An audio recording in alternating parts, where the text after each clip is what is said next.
are tuned in to The T-Side, a podcast where we talk total health, life lessons, and music.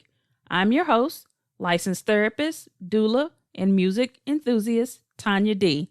Now let's get into it.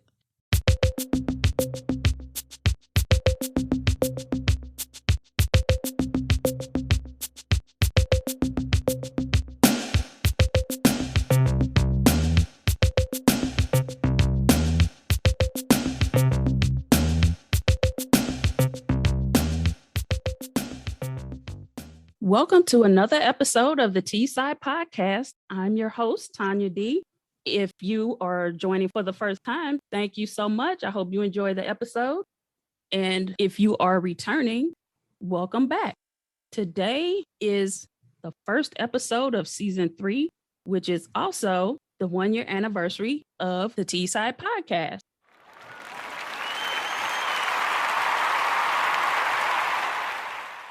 I actually have a couple of guests on with me today. One of them has been on before, way back at the very beginning, my friend Myette, when I talked about friends. How many of us have them? So welcome back, Myette. Thanks, Tawnya. Glad to be back. Yes, I appreciate you. So I was the first one on the show and the first one on the anniversary, so I feel special. Oh, you are special. And today I also have LeNiece. This is her first time joining, but if you listen to my bonus episode where I talked about the time that I met Michael Jackson, it was LeNiece who was in the picture, and that was with me when we were running through the hotel. So welcome, LeNiece. Yay, thank you for having me. I'm so excited. I did listen to the bonus episode, and it was just so emotional. I was reliving it all and laughing because, I forgot we didn't have phones, and we were running to the payphone to call everybody and tell them that we saw Michael Jackson, and no one was quite as excited as we were. It was fun reliving that memory. Yeah. Y'all didn't have cell phones back then? We did, I guess. Well, I know I had a cell phone, but I don't know what the deal was, why we didn't have them with us. The cell phones weren't regular. I think we were still doing like Flip call phone, me before 7 yeah. or call me after 7, call me after 7. Yeah. And it was cost $1 billion to call somebody out of state, something like that. And the phones didn't have cameras back then. Right. So we had to have a camera with us. And so that was funny because we ended up running back up to the room. I think you could make free calls in the room. I remember LeNiece called her husband. Well, boyfriend at the time. He was like, no, you didn't. Yeah. We were like, no, for real. Yeah. We really, really, really did. Right. But yeah, nobody was excited as we were. But that was fun. Today, I want to do just a brief talk about my 1 year of podcasting. It's definitely been a heck of a journey, I tell you. In a year of personal growth, I will say that for sure. Because again, I didn't want to do it by myself, but my brother was like, well, why not? Do it anyway. And so that's just kind of the mantra I've taken on, just do it anyway. So here I am. I've made it through the infant stage. And I would say, I guess I'm more so at a toddler stage. So still wobbly, but we'll see how it goes. I have learned a lot. I will say that. But next week, I'll talk a little bit more about the upcoming season. But today, I want to hop right into today's topic, and that is Paisley Park. Yay! I'm excited about it. Yeah. So let's go on and relive this. Yeah. So Paisley Park was where I said I was going at the end of my season 2 recap. And I want to give a shout out to Angela Dixon because she was the one who won the shirt that I gave away in the season 2 recap. But Paisley Park was something I've always wanted to do. I've been wanting to go there, well, ever since Prince passed away. But I'll let LeNiece talk about first the birthday club and how this group of girls got to go on this particular trip. Okay, so I don't know, 3 years ago, maybe it was before COVID. A year or two before COVID. Probably 2. And I think it was like 2 years before COVID.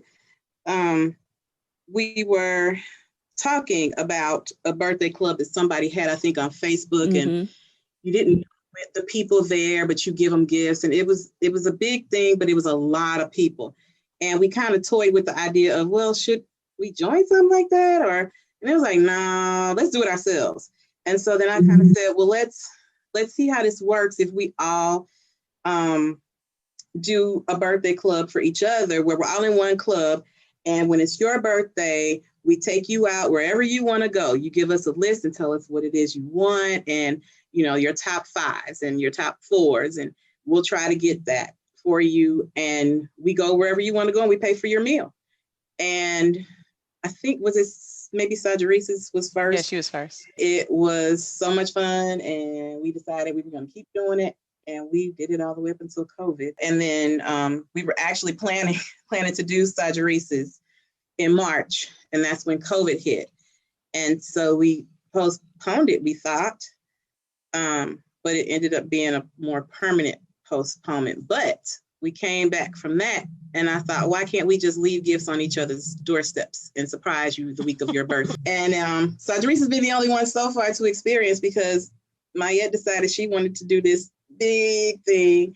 And so we all decided to go and celebrate my birthday. I have to interject here. I didn't ask for the big thing, but what happened is I sent the message out saying, for my birthday dinner, I think we should go to like the Minneapolis airport and eat somewhere in there. So that was, and I think I was like the first one, like, let's go. That was my way of getting us there. So, I was like, okay, for birthday dinner, if we travel to Minneapolis, then they had a Prince store inside of the airport. So if we just flew there, had lunch or dinner there, and then go to the Prince store and then come back, then we'd be okay. So that was my sneaky way of getting us there. It worked. It worked. I'm glad it did. Yeah, and it blew up because we left the airport and we was all over the place. So yeah. Because I always told Myette that whenever I got my life together, I was going to take her to Paisley Park, because she's one of the hugest Prince fans that I know. So basically, she would appreciate going to Paisley Park too. So I was like, you know what? Let me check out the price of the tickets. I can go ahead and pay for your ticket to Paisley Park. Right. So then she put it out to the group, and LeNiece is always down for a trip, just like the Vegas trip. I was like, I'm going. She was like, I'm going too.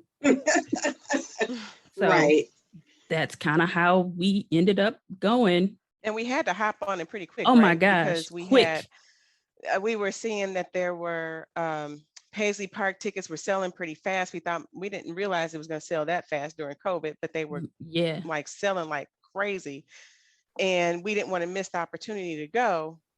Especially, did we get the flight first, or did we get we got Paisley Park? Everything was going fast because even like the airline tickets were like a crazy price. It was like, oh, we got to get these tickets right now. Really cheap. And then was it a couple days? I don't think it was a couple days when you were like, Myette, you were like, the prices are changing. And so we had to hurry up and jump on. So, let me just say about Myette, when I said, you know what, we can go to Paisley Park, pretty much that's all I had to say. She looked up and did all the research. I ain't have time to do all that. I looked up the prices for Paisley Park in the packages. She looked for hotels, the flights, and all of that. So shout out to Myette for go ahead. Yay, Myette. Yes. Yay. So, yeah.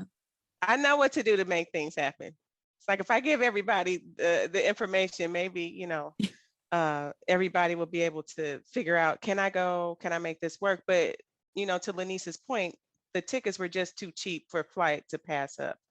And to get there and to come back and to have that experience. And even if we never left the airport alone had enough restaurants and the store in itself to have a good time. But we had a good time with it. Yeah. So I will say my favorite part of Paisley Park, I guess I can't say the Purple Rain Room. I think it was the murals, just all of them in general. But specifically, the one that always comes to my mind is the one in the Purple Rain Room that had like the life-size painting of, I don't even know what it is, the poster where they have the white background in the staircase from When Doves Cry. They were all painted on the wall. I think I almost cried, which would have probably been the third time I cried during the tour. But yeah, that was my favorite part because there was another wall that had artists that influenced him, and it had the time. It actually had The Deal and Stevie Wonder, Shaka Khan, and all of these artists, and they were all painted along the wall. So that was actually one of the really cool things to me, to see all the murals that he had painted. Yeah, I like that part too. There were so many great things. Wasn't it two parts to that mural? Like it was people, oh yeah, it was the people that influenced him on one end.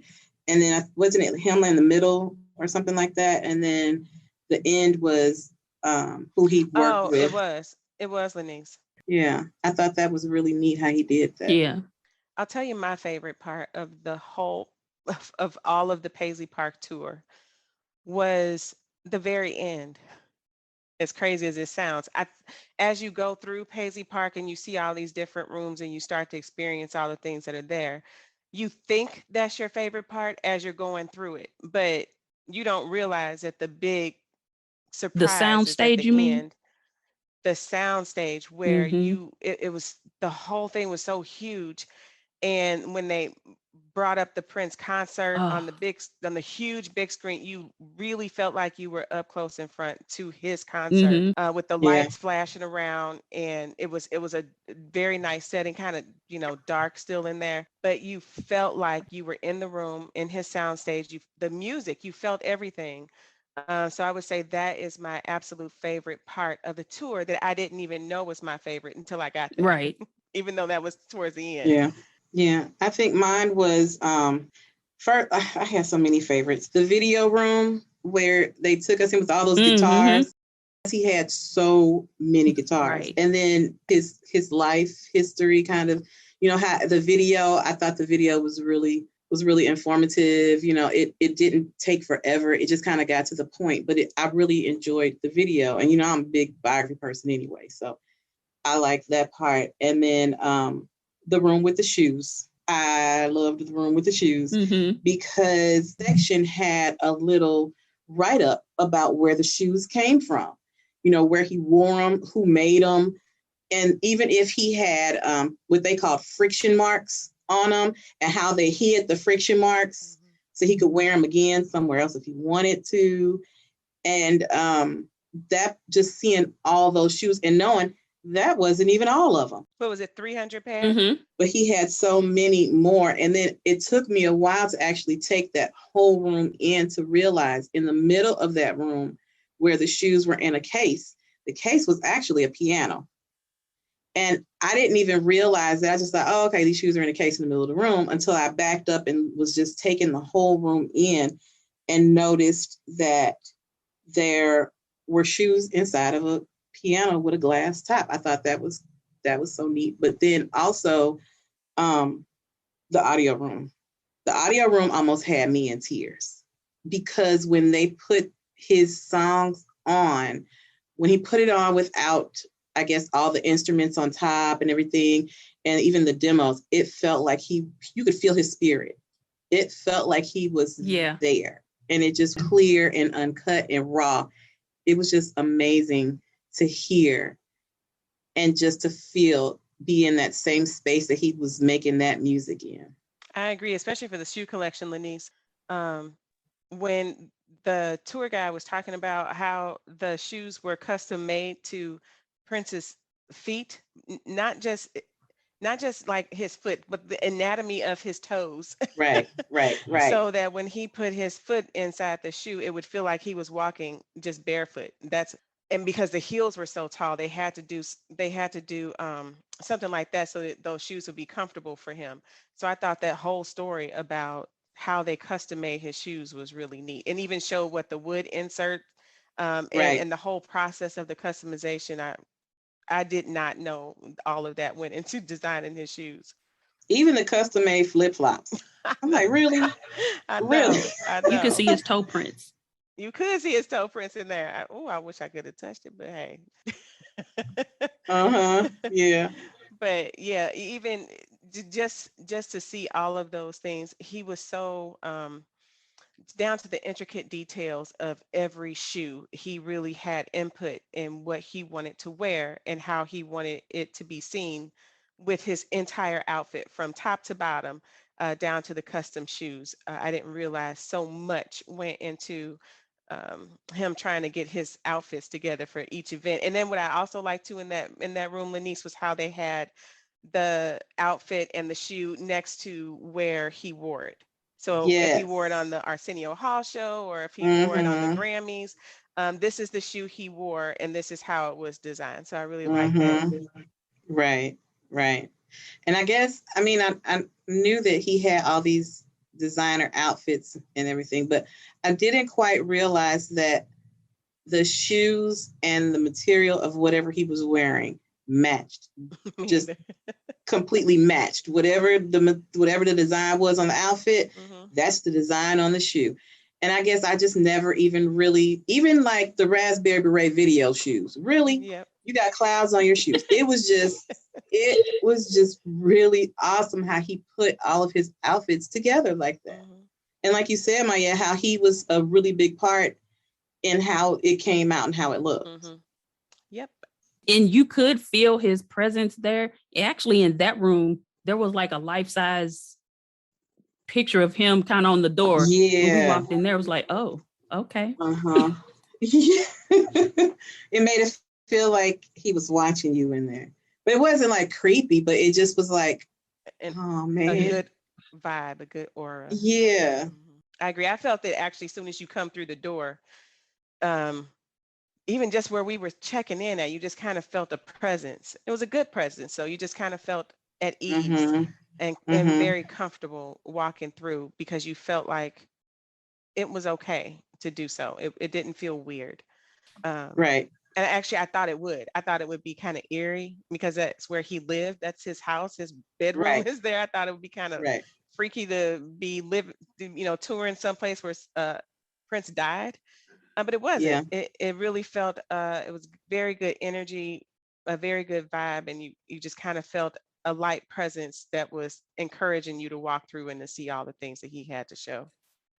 Yeah, like it was okay. He wanted everybody. And I'm so glad that he, I think he would have been okay with it. I mean, I don't know him personally, but I didn't know him, but I felt like he thought it was okay, to have for people to walk through. Like, he had this beautiful place. What would have become of it had it not been a place where we can tour? Would they have torn it down? Would they have made something else into it?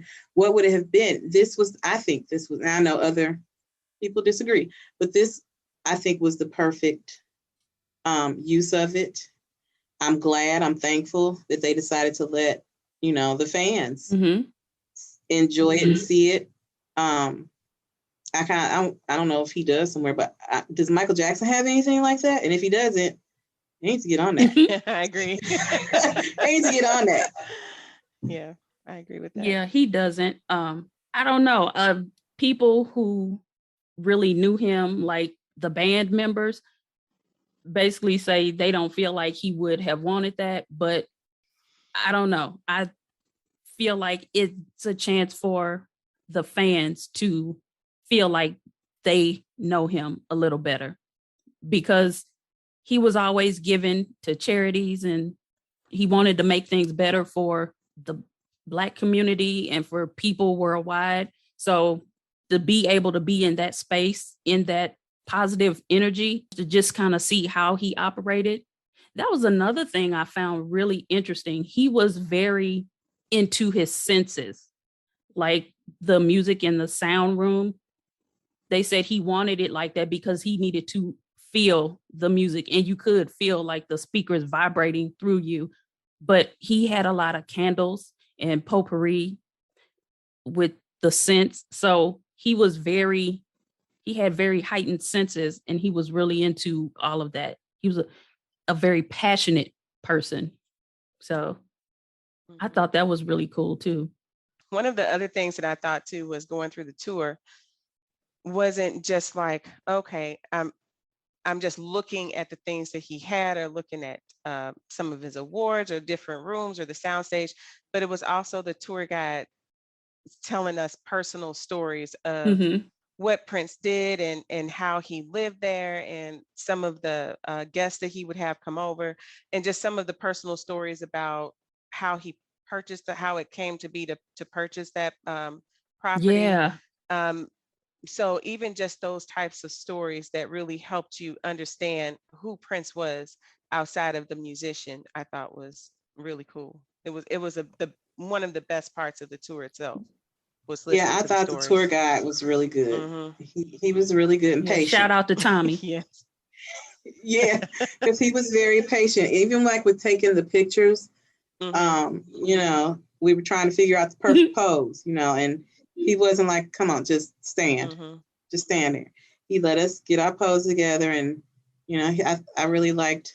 He was informative, and you really felt like information to share. You really felt like you were on your own tour, and I'm glad about that, because we were not obviously the only tour for that day. So you had multiple tours going on that were spaced out in enough time to where once you're leaving a room, you know, a couple minutes later, another group would be coming through, but you always felt like you were on your own tour and weren't, you know, bumping into anybody else. You only saw them coming because they were coming from a different direction, and you saw them as you were leaving, but you really felt like this was your own personal tour. Your tour guide was talking to just you. He never seemed distracted, and was always attentive and trying to figure out, what questions do you have? You know, what else do you want to know that I haven't said? So I appreciated that. Yeah, I was glad that we had a live tour guide instead of putting on the headphones and having, you know, I don't like that. I felt like it was so much more personal with him walking around talking to us. We could talk to him. It was really much more personal than putting on some headphones and just walking around. It would have felt like a museum or something. It really didn't feel like that. It didn't feel like that at all. And that was the thing. The tour guide said he's just a Prince fan. He was like, so basically, if you're like me and you're a huge Prince fan, you probably won't really learn anything new. So I'm just going to tell you that up front. Don't get mad, because you probably won't, because you already know a lot of his history and things like that. But yeah, he was really good. He told a lot of stories. I forgot how long he's been doing it, but he did. He was very patient and allowed everybody time. And you could tell he was a Prince fan and he really cared about Prince, but it didn't feel like a museum. And they said some of the rooms were, for the most part, intact, basically the way he had them. Some of them they set up for the tour, like the Purple Rain room was not an actual room. They set that up. Wasn't it like a studio or something, rehearsal room or something like that before? Yeah, before they changed it around to the Purple Rain room. It was something else that they used it for, like a dance practice. Yeah, because they had the thing in the middle of the floor, but in the middle of the floor, they had his motorcycle.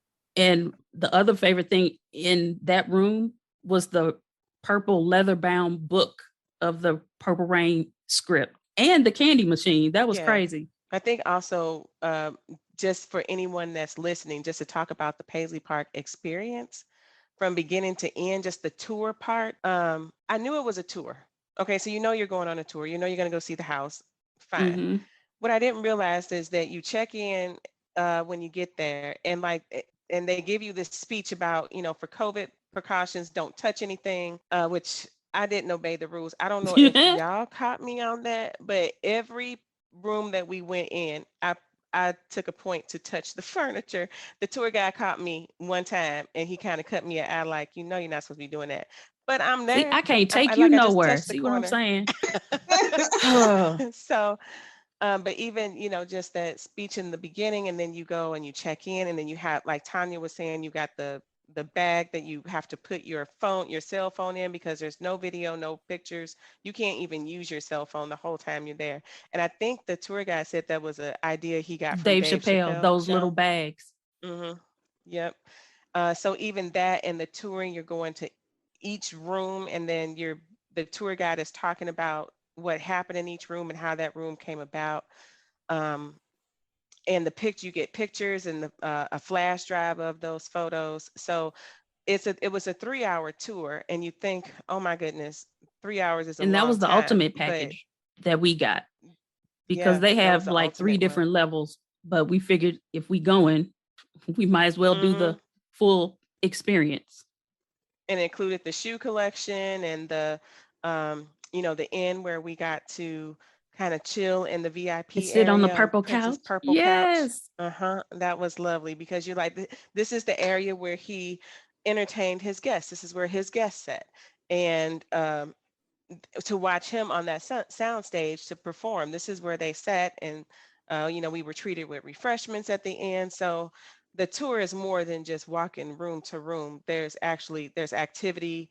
There's the tour guides talking about personal experiences and personal stories of Prince, down to the end where you're being offered his favorite cheesecake, which was delicious. I'm not gonna lie, it was really good. But yeah, I thought it was really cool because he was talking about the rainbow children and all that, and the artist is from St. Louis, and I can never say his name right. Kababi. Thank you. Yeah, I was like, oh, that's so cool. Bobby Bayak, Bayoc. Yeah. So I was like, oh, look. And there was letters that he wrote, and I stood there and read the letter, and I don't remember what it said now because it was really overwhelming. But like his handwriting, I was like, oh, wow. What do you think about that room that they left some of the rooms just as Prince left them, and then he still had, it was like his office, and he still had receipts on the desk with his family members in picture frames around. You know what? That's the first time that I cried. I walked in and I was like, and so I was like, oh, I hadn't even looked at anything. I just stepped in the room and I was like, okay, that's too much. And so collected myself and I looked around and I was like, oh, wow, they really did leave some of the stuff the way it was. And he had the pictures in the frames. And so I asked the tour guide, are those pictures his? And he was like, yeah, those are just friends and family. Wow. Okay. I was like, yeah, okay, I can't go back in that one. And the second time I cried is when we were in it wasn't the editing room, but where I looked over and he showed us videos. We got to sit down, which was great because it was a long tour. My back appreciated those sitting moments, but it was a live performance of Nothing Compares to You. And I was like, why am I crying? But then I looked up and the girl it was the girl and her mother, the girl who had broke her leg, and her mom, they were bawling like babies. So I'm like, okay, I'm glad I'm not the only one, because why am I crying like this? I don't know, because I'm a big crybaby. But that was really neat because he said that's where they would go to critique the shows and listen to how things sound. So that was pretty cool too. Which was something else I didn't realize, was that he has a whole catalog of music and concerts. He has his own personal videographer that videos and records all of his concerts, every last one of them. And then they come back and they look at them to see what concerts had the best audience reaction, what moves that had the best audience reaction, and what songs will the audience participate in more. So I thought that was interesting that he took the time out to have someone record it just for him to come back the next day to watch his own concert. Yeah. So he was very meticulous like that. Oh yeah. But yeah, overall, I would definitely recommend anybody go to the Paisley Park tour. Even if you're not a huge Prince fan like me, I would say you would still enjoy it. Basically, the ultimate tour is a couple of extra things, but even if you just do the basic tour, you will still learn a lot because you got to see his albums up on the wall. And, I don't think you get to see all of the I forgot about those studios, but I think he had 4 studios on the basic tour, but you get to see all the stuff along the wall. You get to see the live doves in the cage up on the second floor. Oh yeah, you had to bring that to my attention. I didn't even see him at first. Yeah. Because I was so focused on the main floor. And that's the thing. It was a 3-hour tour on the main floor. We did. Nobody can go up the steps, even though I was trying to figure out a way. I was looking at all the exit, like, okay, there's an exit door. I wonder if this take you upstairs, but I just didn't feel like being arrested. Yeah. So I didn't feel like you being arrested neither. uh-huh. That was the only part I wish we could have seen more of the living quarters, I think. I mean, I understand why not, but the selfish me still wanted to see his bedroom or something. Yeah. You know. Yeah, I can imagine some crazy stuff going on if you saw where Prince laid his head at night. But I would definitely say if kind of to LeNiece's point, if I had to have two cons of the whole tour, it would definitely be that we weren't able to even see a piece of the living quarters. I feel like we were able to see Prince as the musician and not Prince as the person, just because we were only focused on the musicianship of Prince. But the other con was definitely that it was a 3-hour tour on your feet. So just the standing still, it takes a toll on your legs and your back, just standing still, going from room to room. You're not constantly walking, you're just kind of like standing there. So I figure the next time I go, I don't know, I might have an injury because I'm going through like the old girl did in a wheelchair, because I'm not standing 3 hours again. Yeah. But you know, it didn't even really feel like 3 hours. It did not feel like 3 hours. Not to me. It didn't but feel it did like feel it. like my back felt like it. over an hour. And yeah, your back and your legs really take a toll just standing still on.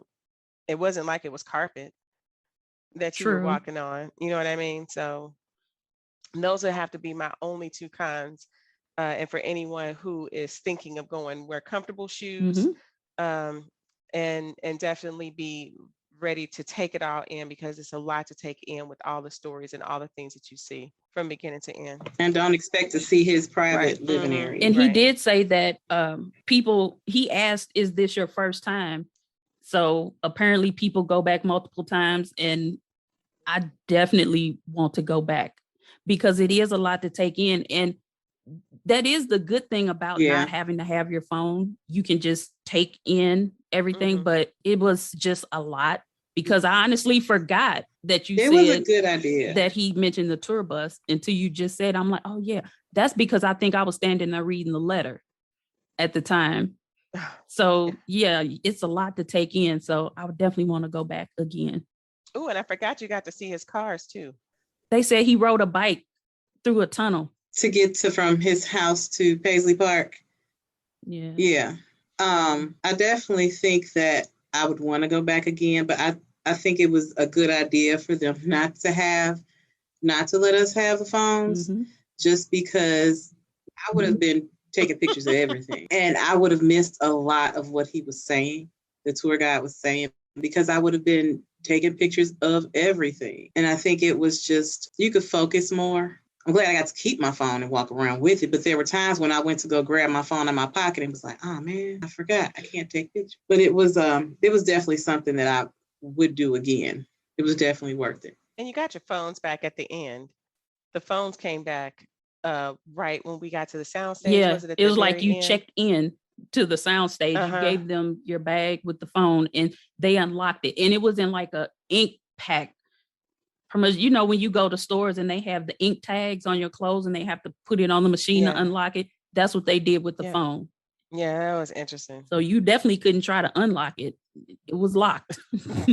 And you had to turn the phone completely off before you walked in the building, ma'am. Before you walked in the building. Fred or whoever the guard was, he wasn't playing. Yeah, the guard wasn't playing. No. He told us to come line up. People still out. We were still out there trying to take pictures in front of the purple symbol. It's definitely, I mean, they definitely stick to their times. And I can see why now. I didn't realize that they would have multiple touring going on at the same time. So they definitely are stick to the times. If you were supposed to be there for a 2:00 tour, you should probably get there at least 20 minutes early, just because you're going to want to take pictures outside where the sign or the symbol is. You're going to want to do that. And when it's time to go, they're not letting anybody else in. When the tour starts, you're done. He wasn't trying to let the girl in with that needed the wheelchair. Wheelchair. Yeah, he wasn't playing. Right. And then also the print store towards the end of the Paisley Park store towards the end of the tour. I personally thought it would be bigger. I thought they'd have more options, Mm-hmm. but then I learned The store itself, you said mean? what? Yeah, The store itself at itself, you the thought it end. would be bigger. Yeah, I did too. I thought they would have more things there, and they kept trying to push you towards the website, Yeah, which I was kind of like, I don't I want to want to go to feel the website. I want to get it exactly. And from here. what I learned from The airport had good stuff the too, though. um the cashier that worked there was that the store is primarily Paisley Park, so you would get more Paisley Park paraphernalia and any type of item like that, but it will have Paisley Park on it versus just prints. The print store in the airport was mostly prints because it's Mm-hmm. prints items. So your t-shirts would say things like prints on it, or you would have Right. the symbol, but the things in Paisley Park just seemed like it was mostly Paisley Park uh, material. So things would have Paisley Park stamped on it instead of Yeah, prints. like the back of my shirt literally has Paisley Park on the back up at the top right there.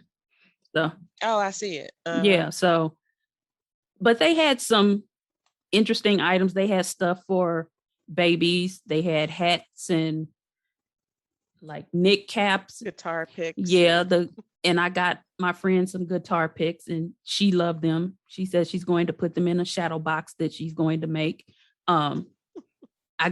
They had jewelry. I got the love symbol necklace and they have them in silver and gold, and books, tumblers, socks, and I got the umbrella oh, that me the too.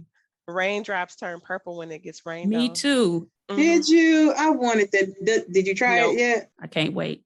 At the end of the tour, the guy was telling us how to get to different places in Lake Minnetonka. He said it was somewhere like 10 minutes down the road because you wouldn't necessarily see the whole thing, but that's a quick way just to say you've been to Lake Minnetonka. Well, look, we never found Lake Minnetonka. After an hour, we were all the way somewhere else. We found all things Minnetonka, but not the lake. The Minnetonka restaurant, we went to Lake Minnetonka Park, but where is the lake? Because I was interested in figuring out if you could purify yourself for real in the waters of Lake Minnetonka, and this would not let me be great. So it was Myette, I think it might have been best that we didn't find it because you might have tried to purify yourself for real. We would have been fishing you out of Lake Minnetonka. You had to have the whole Prince experience and everything. You know it, but I mean, we looked around for what, at least over an hour driving, and it just got so dark. It was about the rain too, and it was about to storm too. So we just thought it was best after an hour of driving to try and find a lake that we couldn't find. We even stopped and asked. I thought I was starting to think maybe it's made up. We even stopped and asked some of the locals, where's this Lake Minnetonka at? And they were like, oh, just go, this way, 20 more minutes and you'll be there. And it just never happened. So maybe that's the running joke there. Maybe it's like when tourists come there, you just tell them, keep going, you'll be there in 10 minutes. Oh, you'll be there in 20 minutes. And really there is none. The crazy thing was more than one of us pulled it up on GPS and they all gave us different directions. So it said it, but I don't know. Right. So yeah, all of our pictures of water was hashtag that's not Lake Minnetonka. Oh well. Hilarious. But it was, and oh yeah, we could never find blue Curaçao either to make the Purple Rain drink. Oh, that's right. Oh yeah, I forgot about that. Runs. We went to Walmart, we went to liquor stores, we went to grocery stores, like yeah, everywhere. Yeah, I do know. You know, Prince lived here. We supposed to be drinking the Purple Rain juice, and I think Candace had to eventually go down at the hotel to the bar and get some blue Curaçao to make her. Yep. Make her drink. I just drank mine. It wasn't purple. Yeah, Candace, our resident bartender, she was gonna make a Purple Rain drink. Damn it! So yeah, because it was Myette's birthday, we had to have a Purple Rain drink. Yeah, I was trying to do right and we stayed up past midnight, so it was officially my birthday, but I was not able to drink the technical Purple Rain drink. Man, no, I was so mad, but I need a do-over. Okay, let's do it.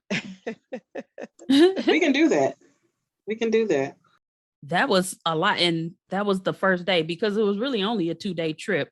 But we're not going to talk all day. We've talked long enough. But you know we could. Oh, absolutely. But just any general overall thoughts on the trip? I just am so glad that I was able to share this experience with you guys. It was even down to the hotel slumber party. Did you realize we didn't even like turn TV on or do anything? We went back and ate, and we turned on music and had Prince song requests, and it was fun, even though it was such a short trip that we packed so much into. It was, I'm glad I was able to do it with you ladies. I would have to agree with everything that you said, LeNiece. It was probably one of the, if not, no, I think it was the best birthday gift I've ever had. Oh, so, yay. What a great experience. I would definitely go back and had the best time with the best company. So that's all I have. If you've never been to Paisley Park, certainly it is a must-see. You cannot read about it. You can't watch it on TV. You have to experience it yourself. Yeah, I definitely agree. Myette is the one who doesn't really do anything. She spends time with her husband, her kids, her family, and that's really it. She doesn't really go far out to do anything. So I was so glad to be able to take her to Paisley Park because, like I said, she's the biggest Prince fan that I know. So I knew she would appreciate the trip. Definitely. Thank you. Definitely. I appreciate all of it. And the pictures to back it up. And I even put my lanyard up on my in my home office. So everybody will know as soon as they walk in, it'll be my conversation piece. How did you get that? Well, let me tell you about this time I went to Paisley Park. That's funny. LeNiece, before we close out, I will let you plug your business. Okay, so my husband and I own Trio Banquet Center and Rentals. Been in business for about 11 years. We are a venue and an event rental company. We have all of the things you would need for a party or an event. We have tables, tents, chairs, linen, pipe and drape, giant games like Giant Uno, Giant Jenga. We have Giant Connect 4, with Tabletop Connect 4. We have inflatables. We have glam tents, which are basically tents that are more for like anniversaries or something where you just put tables and chairs in there for a couple of people just to do like a small anniversary party. We also have concession items, and we have a venue that holds about 80 guests. You can visit our website at www.triobanquetcenter.com. You can place your order there. You can see our inventory and our pricing. You can also talk to someone when you click on the button and ask to speak to someone, a live specialist, that we will respond back. We are located off of 70 and Zumble in St. Charles, Missouri, 2021 Golfway Street, St. Charles, Missouri, 63301. And like I said, you can visit the website or you can call the store, 636-757-3065. And are you on social media? Do you have Instagram, Facebook, anything like that? We have Instagram, we have Facebook, we have Twitter, we have a TikTok page. We have all of those things. You can go to our Facebook page, Trio Banquet Center and Rentals on Facebook, and all of the links to get to our Twitter and our Instagram and our TikTok are on that page. Okay. And again, thank you, ladies, for joining me to celebrate my 1-year anniversary of podcasting. I believe they call it Podversary. Happy Podversary time. Yay. Actually, today, the day that I'm recording, would have been my dad's 75th birthday. So I'm going to close out this episode the way I closed out the very first one. And until next time, in a minute. Thanks for tuning in to this episode of the T-Side Podcast. You can find me on Instagram and Facebook at the T-Side Podcast. If you like what you heard, be sure to subscribe wherever you listen to podcasts so you don't miss any of the episodes. And be sure to tell a friend about the show.